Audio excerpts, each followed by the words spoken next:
Hey everyone, it's Robin, RS Island Crafts, and welcome to my studio. Today we are going to make this quilt as you go log cabin table runner.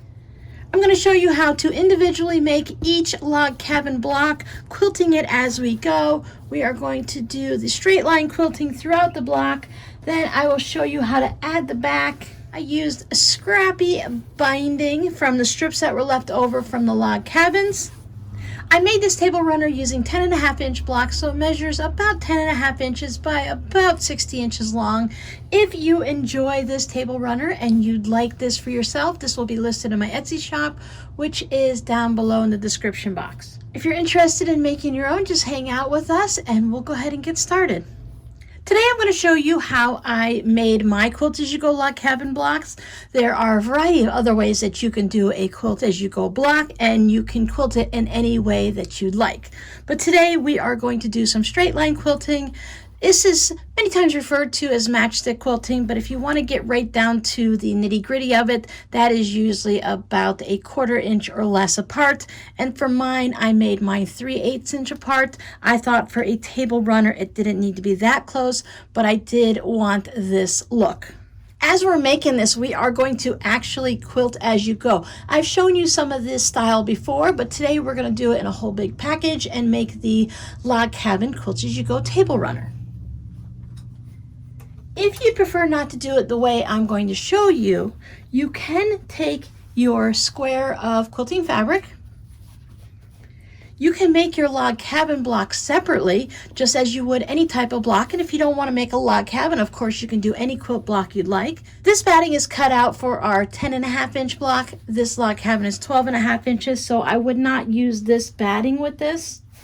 I like to make mine a couple inches larger, so for a 12.5-inch block, I would make it at least 14.5 inches for my batting. I'm doing the style where you don't put a piece of fabric on the back. I will make one full backing piece, but you can, of course, do each block individually with a backing fabric. So if you don't want to do it in the style I'm going to show you, you can just take this to your machine. Your block is made. You can put some pins in it or put some of that temporary spray adhesive stuff and just take it over to your sewing machine and quilt it any way you want. A project like this is a great way to practice whatever type of quilting you need to practice. You can quilt each individual block differently or make them all the same.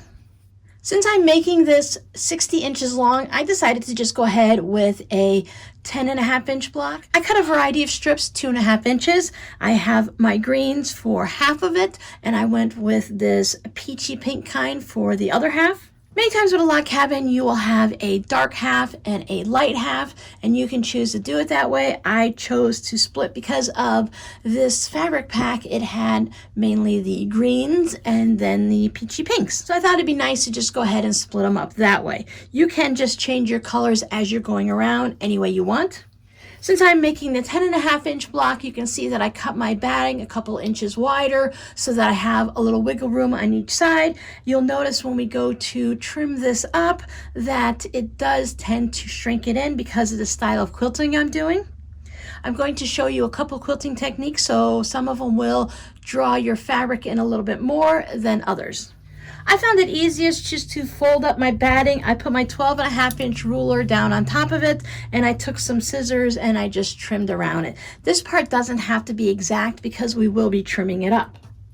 I do want to find the center, and I could fold this in half and fold it in half again and find the center, but I found it just as easy. I'm taking a Friction pen that is going to disappear the first time I put the iron to it, and I will just go at the 6 1/4 mark, and I don't want to get ink right on my ruler, so I will just make a mark next to it.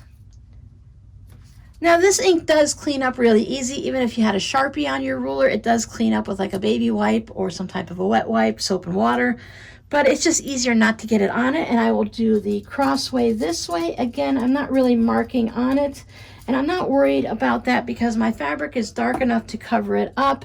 And again, when the heat hits it, it will disappear. Fold my little square here in half both ways so that I can find the center mark. Put it on the center there. Since I'm using a thin cotton batting, it's really going to hold my fabric. This is what you put up on your design boards and everything, so it'll hold my fabric nicely in place, but you could put pins if you'd like. Since I'm starting with my pink, my next piece is going to go to the right of it, and I'm going to build out green this way and then the peach that way. So as I'm working, I will end up with some strips that are shorter. I will need longer strips for my last row. You can see I have a long strip there. Now this is going to be whatever the size of your block is. So mine is 10.5, so this one needs to be, I like it to be a little bit larger, so I would need a piece that is 11 inches. I'll put a link down below in the description box to a website that shows you the different lengths of the logs that you can find. So that if you want to pre-cut everything ahead of time, I just like to cut up a bunch of fabric, making sure I have some shorter strips and longer strips. I know this is a 2.5 inch block, and then the strip next to it is going to end up being 2.5 by 2.5. So I could either cut my fabric with my scissors, or I can just take my rotary cutter, and making sure that one end of my fabric is square, go ahead and cut a 2.5 inch square. Now this can work for another block.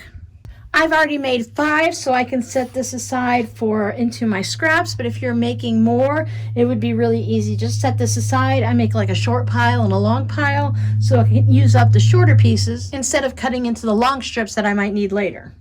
Before I go over and I start my quilting, I want to just give you an option. You didn't want to have all of this crazy quilting and you didn't want to spend that time, and it really does use up a lot of thread. You can just take your block, line it up, stitch your 1/4 inch seam,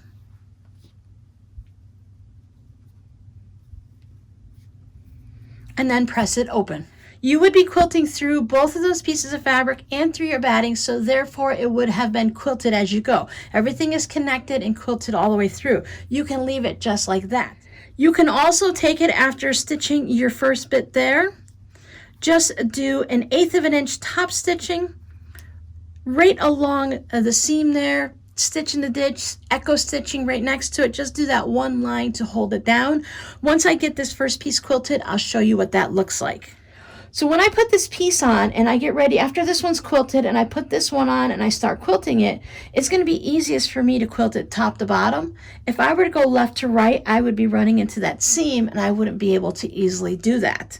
So since this one's going to be top to bottom, my first piece, I want to go ahead and quilt it left to right. So I will just take this over to my sewing machine and I will start about 1/4 of an inch here, and then I will quilt and then just keep going back and forth. Let me show you what that looks like. When I'm going to be doing a lot of straight line stitching, I like to put on my walking foot.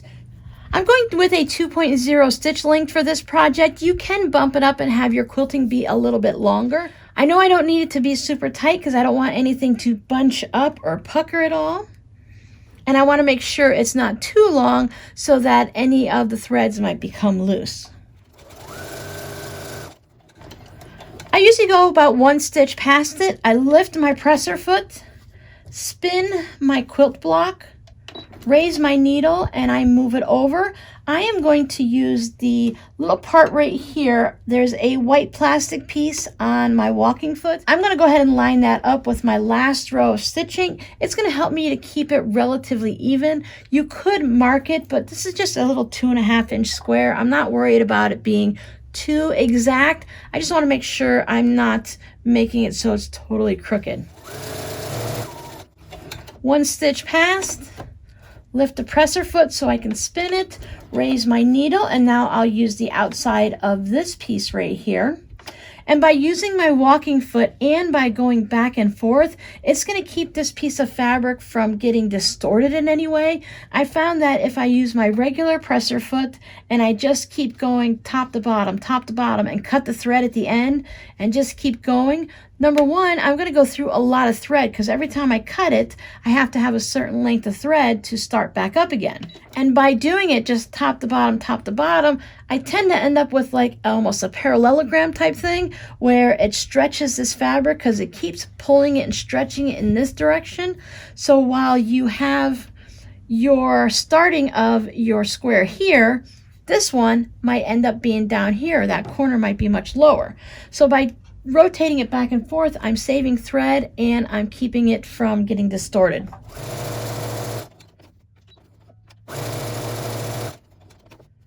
Now I'm going to continue until I'm at that last row of stitching, about 1/4 inch from the end. I don't want to stop too early. I will be putting another block on here and using a 1/4 inch seam allowance, but I don't want to have a big empty gap. It will be noticeable if you have a bit of quilting and your quilting stops too early on your block and you end up with this big empty space. Since all of it's going to be so close together already, it's 3/8 of an inch apart, then I just want to make sure I don't have a big weird gap. So when I get to the end, that's when I will pull it out. I cut the thread at the top, and then I just peek underneath and find the thread and trim that. Before I put the next piece in, I do like to trim my thread, so I will find my starter thread there and trim that off. They stick to the batting very well. You can choose to leave your threads there, but eventually as we go put the next logs on, it's going to be there and you'll end up with a collection of them and you wouldn't want any popping through. Me, I do have some of the white background fabric, so I wouldn't want to have any of my threads popping through. So here is my first square. It is going left to right. I am still at 2.5 inches. I haven't distorted in any way. So by going back and forth and using the walking foot, that has helped a lot. So I'll lay this down right sides down. As you saw, I didn't mention, but this one is right sides up. Your first block is going to be the only one that's put down right sides up. Everyone else, we're going to put them right sides together. Just like as if we were sewing the standard log cabin block, we're going to do the same thing. We're just going to do it on top of batting.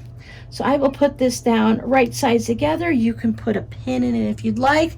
We're going to be stitching a 1/4 inch seam right there. So I put it down, I pressed it over, trimmed my threads. As I said, you don't have to do all of this deep quilting and have several lines stitched down. Just by adding that one line of stitching to hold your two logs together, that can constitute quilting. With my batting, since it's 100% cotton, I like to take mine over to the iron. I do give mine a nice press to set the seam, and then I press it open. Sometimes I like to just sit at my machine and I will use a little wooden iron, or maybe you have a roller. Just go ahead and get that set down nicely. You just want to make sure you're not pulling on this in any direction so that everything's laying there. Depending on how you're working with what type of fabric, you don't want to mess up with any biases. Now I will take this back over to my sewing machine, and I like to put just a little 1/8 of an inch top stitch right here. You can also put that down and consider that quilted and be done with it. But I like, as I said, to have all of the extra stitching. So I will do my top stitch, and then I'm doing 3/8 inch apart, give or take. I will just go ahead and do my back and forth stitching going top to bottom versus the left to right. If you're using some type of a batting that maybe has polyester or something in it, that you shouldn't be putting your iron directly onto it because it could melt and stick to your iron, you want to be careful. And when you're going through this process, you can put a presser cloth down so that your hot iron is not going directly on to your project. I like to reorientate myself and put my first block back where it was. And I know that for this one, I started with one of my pink ones, and then my quilting is going left to right. So I know I have a green one there, and to continue going this corner green and this corner with the pink, I know I need to put another piece of fabric there. Now you could do each round in the same fabric if that is what you like. I am keeping mine different. I go in and I see I have this smaller one, and that's going to work really well. It's a little bit larger on either side. When I take this to my machine to stitch it in, it will be in this direction. So I like to put it here and make sure I have one end that's nice and square.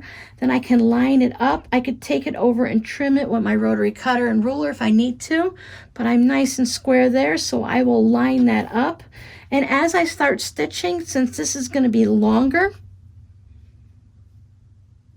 I like to fold it up, or you could put a pin there, or you can make a little mark with something.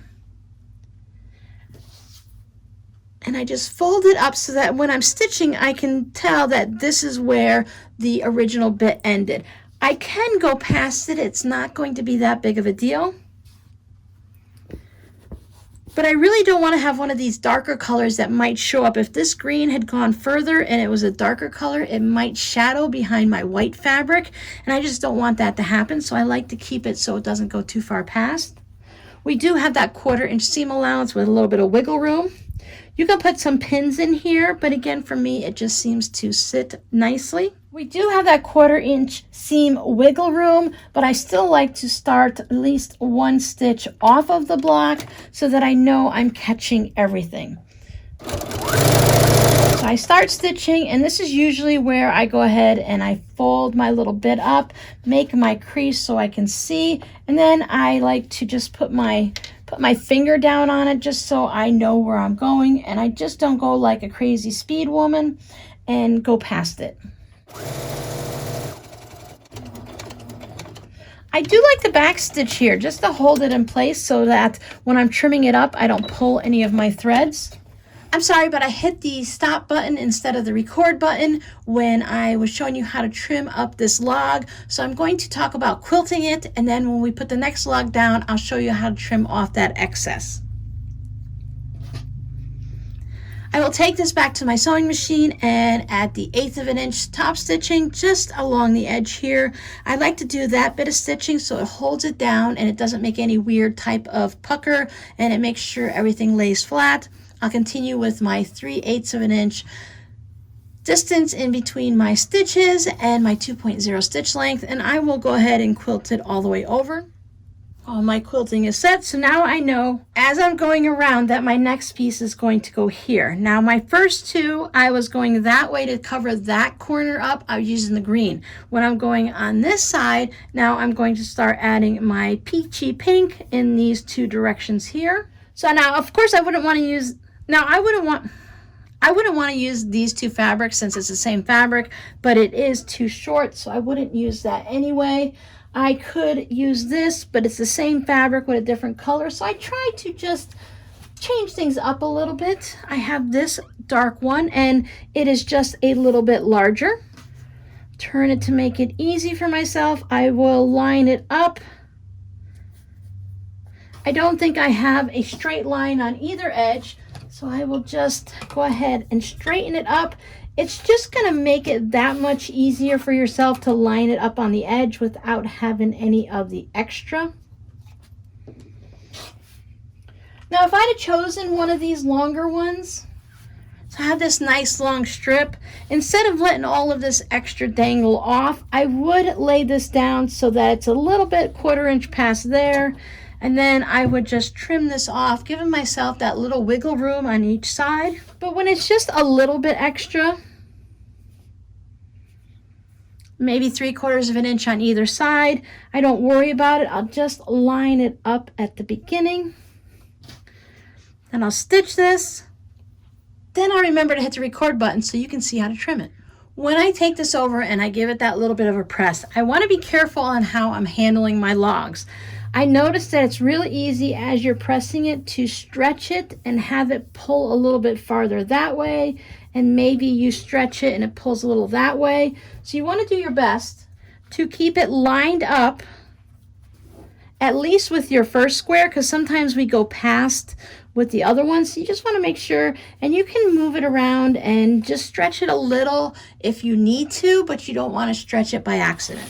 The bias can work in our favor and against us. Now, to trim this strip, you could trim it just here before you go anywhere to press it or anything like that.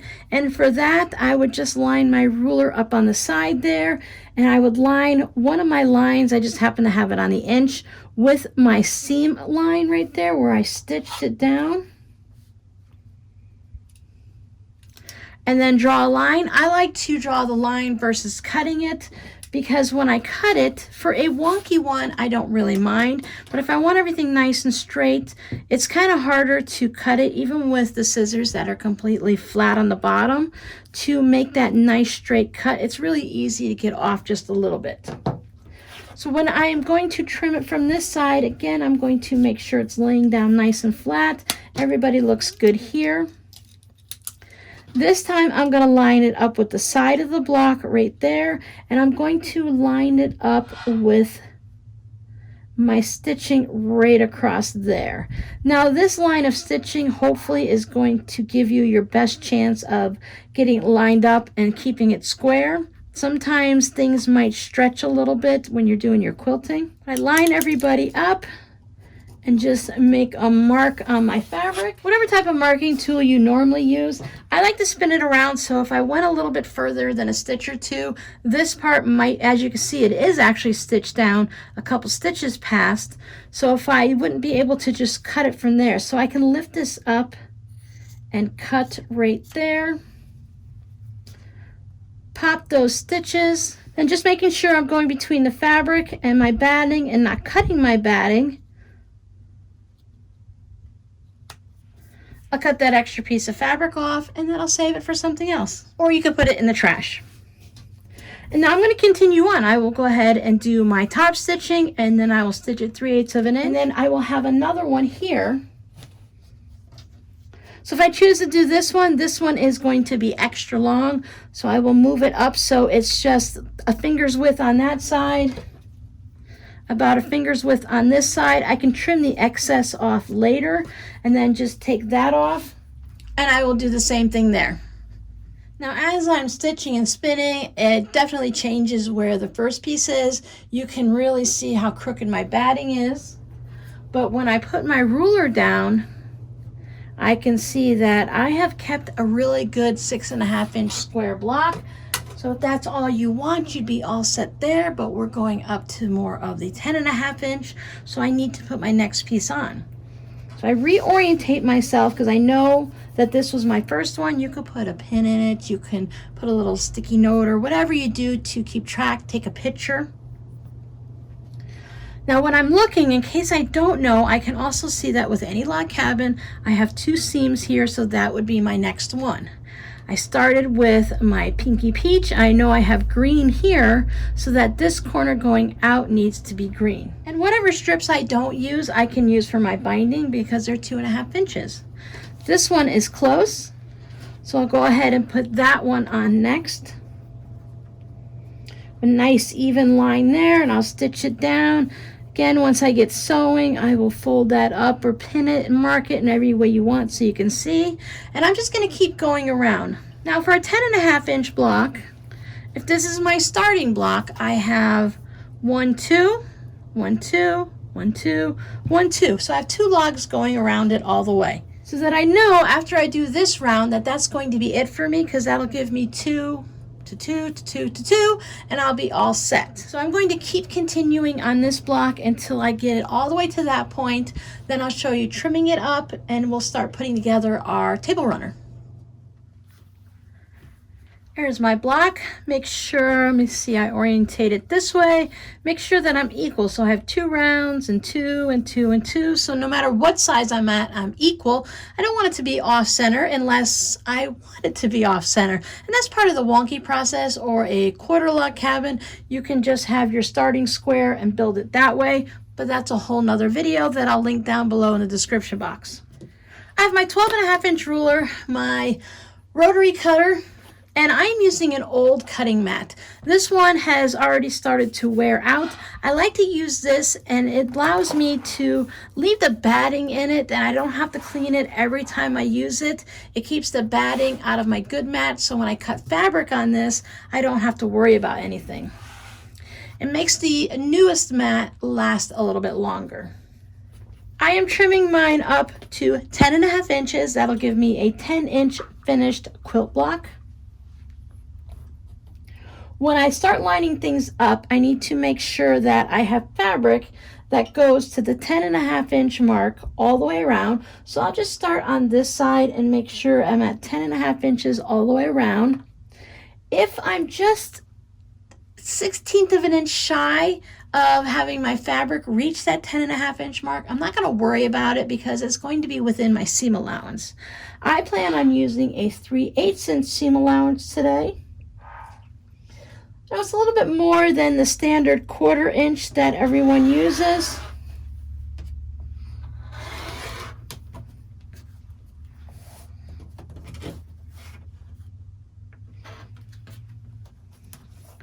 But I like to make sure that I don't have to worry about having too narrow of a seam allowance. And because I'm doing a log cabin, that really makes it super simple. I'm not worried about losing any points anywhere, my stars, my flying geese. It's just the logs.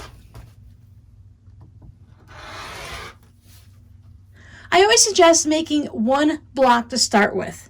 If you notice that your block is consistently smaller than 10.5 inches by more than 1/8 of an inch, you see that little bit of batting right there? That's going to be in the seam allowance, so I'm not going to worry about it.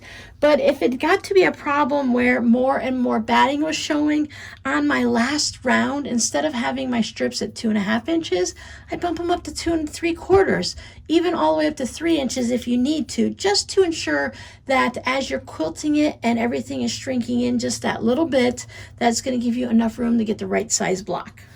Now, since there is no backing on this, we're going to do the type of quilt as you go, to where I'm going to put these blocks together just like this. I'm going to do the 3/8 inch seam allowance just because I have that little bit of batting in there. It will add a little bit of bulk, and I just want to make sure I have a good seam allowance and I don't have to worry about it. So what I need to do is I need to decide how I want to lay this out. What I like is when you're doing this, you have one full log there, and then we have our 2 seams there, or we have 1 seam there. I don't actually have to worry about lining up any of my seams. If I wanted to, and I were to put it this way, first of all, I have those 2 greens together, so that depends on whether or not you like that. But I have a seam right here and a right there that I would have to match up when I'm working with these, sewing it together, creating this new seam. So I don't really want to have to match that up. Then I'll take them to my sewing machine and right sides together. You can use your walking foot still if you want. If I do end up with a seam matching, I'll make sure that I match that seam up right there, put a clip in it, put a pin in it, stitch it all the way to the end. You can back stitch at the beginning if you want. It's up to you. Everybody is stitched together. I did end up doing the 1/4 inch seam allowance. I want to show you guys how you can secure your seam if you're worried about it at all. I mean, it's a standard 1/4 inch seam allowance, so you do have enough. I did not need to do the 3/8 like I thought I might. And I pressed it open. I hit it really good with some steam. Then I put a tailor's clapper or a quilter's clapper on it. And because I'm already using a thin batting, it's laying nice and flat. I cut a long piece of fabric for my back. I started pinning in the center, and I'm working my way out just so I don't end up with something a little bit wonky. I cut it a little wider to give myself some wiggle room. This is my seam here. I'm just putting some pins on either side of the seam and right in the middle of the block. Poke one in my finger for good measure. Just make sure I keep pressing it out nice and flat. I'm staying away from the actual seam where I stitch the blocks together because I'm going to do an extra little fancy top stitching on there.